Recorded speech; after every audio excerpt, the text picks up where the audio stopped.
Hey everybody, Boone Wyatt here with the 323 Concept Furniture Restoration. Thank y'all so much for tuning in. This week we got this beautiful China hutch into the shop, and we are really looking forward to refinishing this.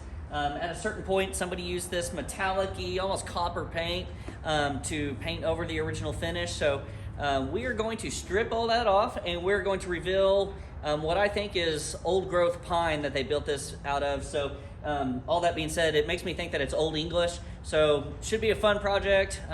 Without further ado, let's jump right into our process and get started.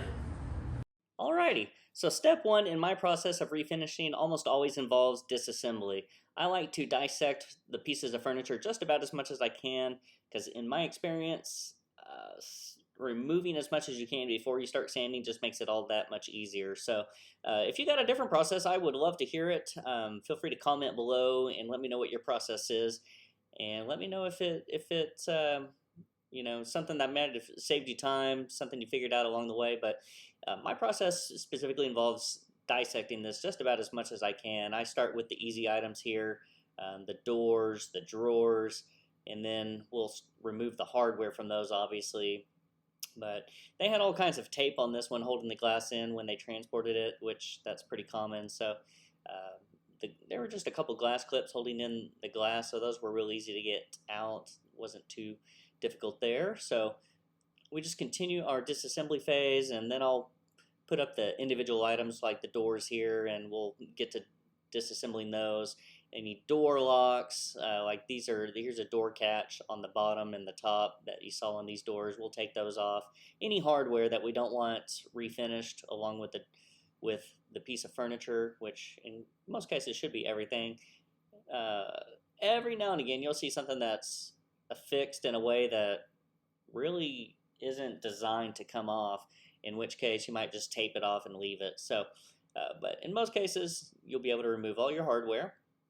Once we get all that done, we get into the items that may not necessarily come out quite as easy. They might be nailed in, but in my experience, it's still worth it trying to get those items off. Even in this case, I decided to do the crown molding.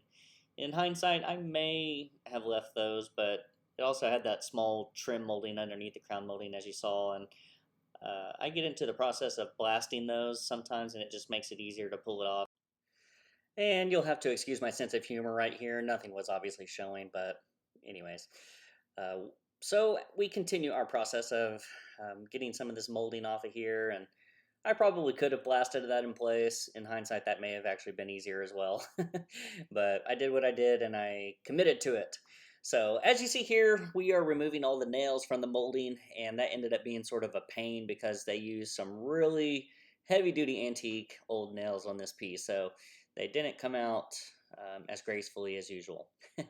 But once we finish the disassembly phase, I go into what I usually consider step 2, which is sanding. So as you see here, I jump back and forth between two sanders.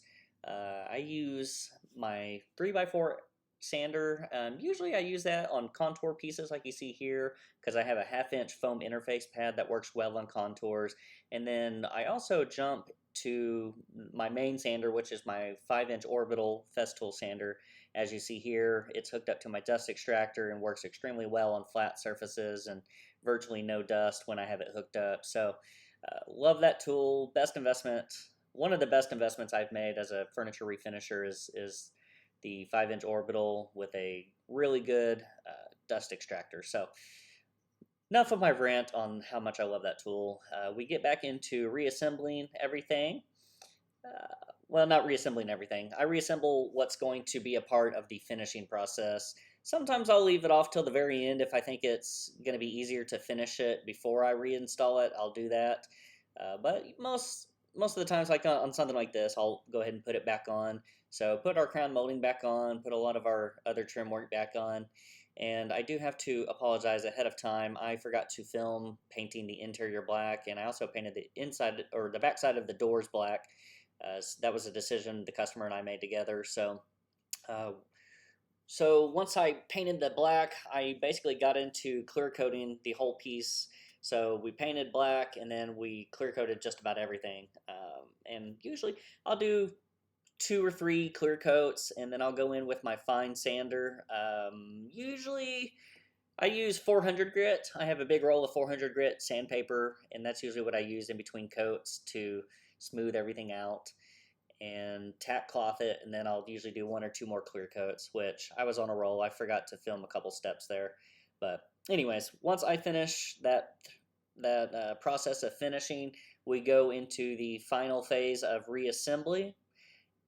And you may need to clean your hardware. Ours was in pretty good shape, but you may end up needing to clean your hardware. But anyways, here we are. We're in reassembly phase. This is one of my favorite steps. Just, it's completion. It's that awesome step of it all coming together and seeing how good it all looks together. But as you see, this old growth pine just turned out absolutely gorgeous on this piece. Couldn't have been more happy with how it looked at the end. And I personally love that black and natural tone combo. So thankfully the customer did as well. But I am adding some skeleton key locks here, which were missing. So I get those added and pretty much call it a day. We put the shelves back in there, and like I said, call it a day. That's pretty much all there was to it. I did have to add a few glass clips for these pieces, and I didn't show it, but I did make a mistake. I accidentally left a nail in the frame, and when I went to screw the glass in there, I broke the glass, had to get it replaced. So always check your frame for extra nails that you may have forgotten. So I did have to modify these shelves just a tad. It was really weird. Like I said, I think the glass was an afterthought, so the shelves weren't really designed to go in or out after the glass was. So I had to modify those just a little bit. But overall, really fun project. I hope you enjoyed watching it. Let me know if you have any questions in the comments below. If you want to see any future videos, don't forget to subscribe to our channel and hit the notification bell so you get future video updates. And here's our finished product. Thank y'all so much for watching. If you liked the video, hit that like button, and we hope to see y'all in the future. Thank y'all. We'll see you next time.